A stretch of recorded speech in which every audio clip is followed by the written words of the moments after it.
दोस्तों, स्वागत है आपका एक ऐसी अनदेखी दुनिया में जहां आप रूबरू होते हो एक ऐसे डर के साथ जो शायद ही आपने अपनी ज़िंदगी में कभी महसूस किया हो। तो शुरू करते हैं आज का सफ़र। मेरा नाम जगदीश है और मैं एक गांव का रहने वाला हूं। मेरा घर खेतों में है। मेरे घर के पास 2 और घर हैं। हमारे 3 घरों के अलावा वहाँ पर चारों ओर सिर्फ खेत ही खेत हैं। ये बात तकरीबन 3 साल पुरानी है। मुझे आज भी वो दिन बहुत अच्छे से याद है। वो सर्दियों के दिन थे। मैं और मेरा दोस्त हम रोज़ सुबह सैर के लिए जाया करते थे।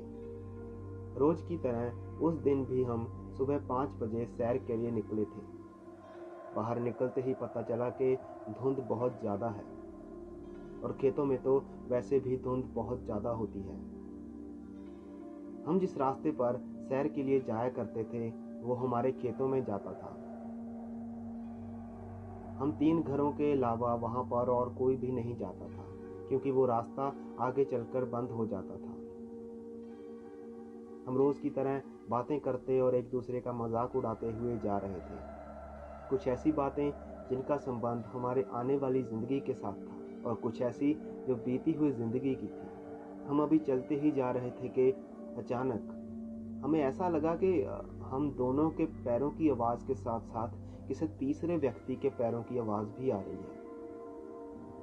हम वहीं रुके और पीछे देखा तो जितनी दूर तक हम देख सकते थे हमें कुछ भी दिखाई नहीं दिया। हमने सोचा शायद हमारा वहम होगा या कोई कुत्ता होगा आसपास।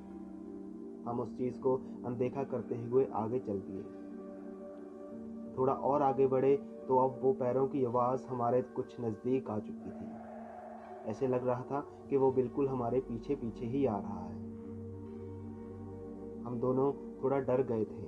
हम वहीं रुके और वापस पीछे मुड़कर देखा तो वहाँ पर कोई नहीं था। हम कई महीनों से उसी रास्ते पर सैर के लिए जाया करते थे, लेकिन आज से पहले कभी भी ऐसा नहीं हुआ था। आज पहली बार था कि हमें उस समय हम दोनों के अलावा वहाँ पर किसी तीसरे का होने का एहसास हुआ। मैंने डरते हुए अपने दोस्त से पूछा, क्या तुम्हें भी वो आवाज़ सुनाई दे रही है? कौन हो सकता है हमारे पीछे?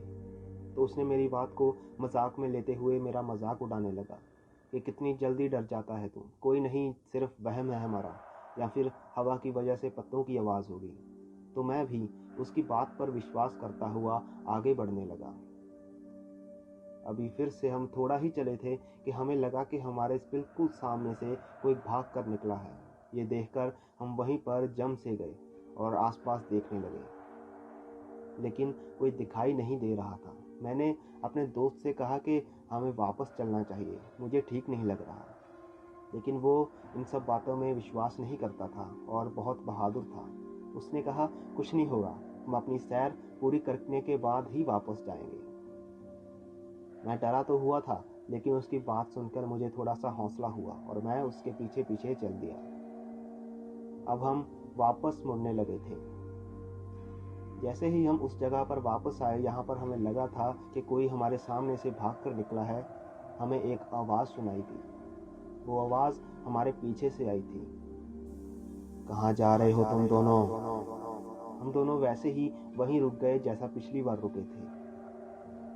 मैं पीछे देखने तो लगा, लेकिन मेरे दोस्त ने मुझे रोक दिया और धीरे से कहा कि पीछे मत देखना। तो मैंने पूछा कि क्या हुआ, क्यों नहीं देखना पीछे? तो उसने कहा कि शायद कोई छलावा या कोई भूत प्रेत हो सकता है, हमें आगे बढ़ते रहना चाहिए। तो मैंने हंसते हुए उससे पूछा कि अभी तो तुम इन सब चीज़ों में विश्वास नहीं करते थे, तो अब कैसे?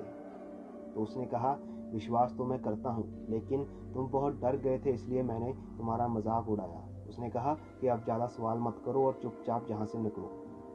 हम दोनों वैसे ही आगे बढ़ने लगे तो वो आवाज़ फिर से आई, रुक जाओ। लेकिन इस बार वो आवाज़ बिल्कुल करीब से आ रही थी, जैसे किसी ने पीछे से हमारे कानों में बोला हो।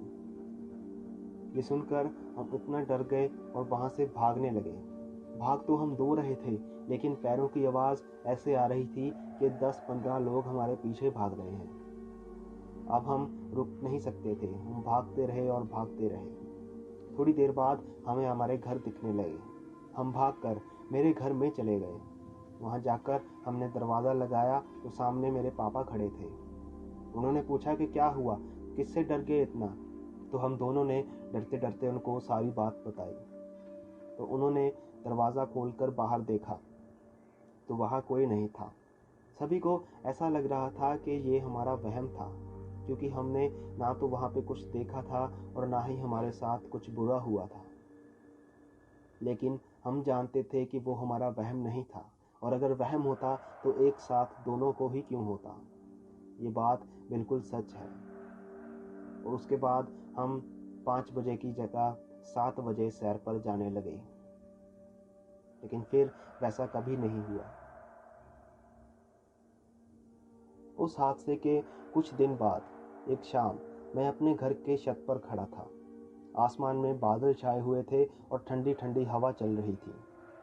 हमारे घर के पीछे एक कचरे का ढेर है, जहाँ पर हम अपने जानवरों पशुओं का मल मूत्र फेंकते हैं और घर का कूड़ा कचरा भी वहीं पर फेंकते हैं। वो जगह हमारे घर के पीछे की तरफ थी, तो मैं उसकी तरफ ही चेहरा करके खड़ा था और दूर तक खेतों को देख रहा था। हवा के साथ लहराते हुए खेत बहुत ही खूबसूरत लग रहे थे। मैं उस मौसम का आनंद मान रहा था कि तभी मेरी नज़र उस कचरे के ढेर के पीछे की तरफ गई। वहाँ पर एक औरत खड़ी थी। उस औरत के बाल खुले थे और उसने साड़ी पहनी हुई थी। अंधेरे होने की वजह से कुछ साफ तो दिखाई नहीं दे रहा था, लेकिन ऐसा लग रहा था कि वो उस कचरे में से कुछ ढूंढ रही है। मैं अब ध्यान से उसकी तरफ देखने लगा, क्योंकि मैंने उसको पहले कभी भी अपने घर के आसपास नहीं देखा था और ना ही वो हमारे गांव की लग रही थी।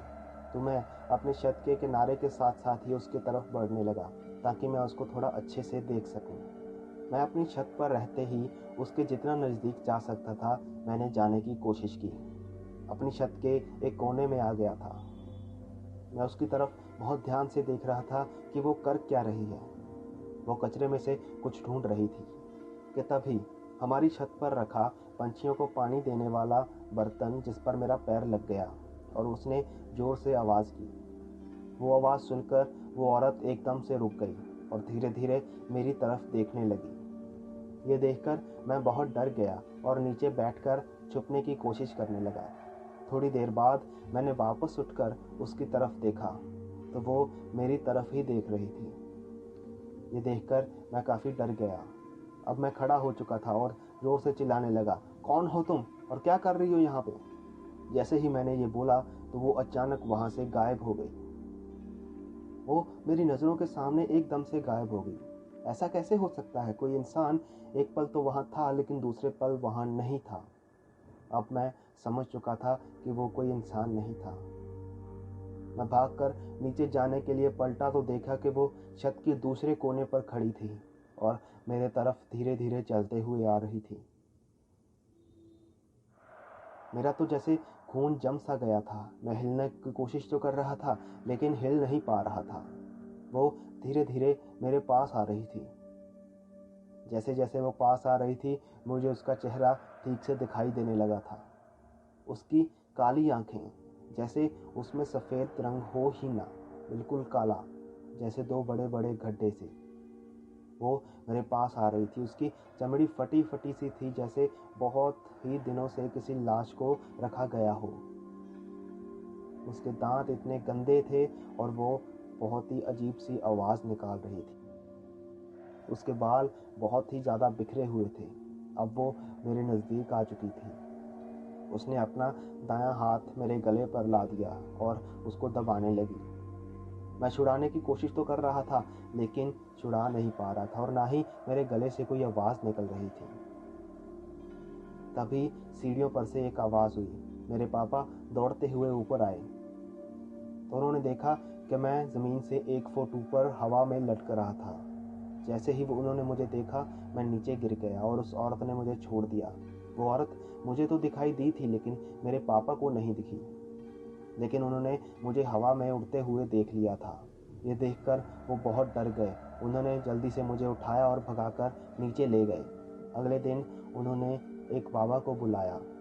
बाबा ने पूरे घर की छानबीन की और आसपास के जगह पर भी देखा। तो उन्होंने कहा कि वो एक चुड़ैल थी जो अब शायद वहाँ से जा चुकी है। तो उन्होंने मुझे एक धागा दिया। उन्होंने कहा कि कुछ महीनों तक इसको बांध कर रखो। तो मैंने वैसा ही किया, लेकिन उसके बाद मेरे साथ कुछ भी वैसा नहीं हुआ।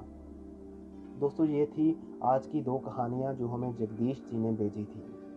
आशा करता हूँ आपको पसंद आई होंगी, और अगर पसंद आई हैं तो लाइक ज़रूर कीजिए, और अगर चैनल पर नए हैं तो सब्सक्राइब करना ना भूलें। तो मिलते हैं अगली बार एक नई कहानी के साथ।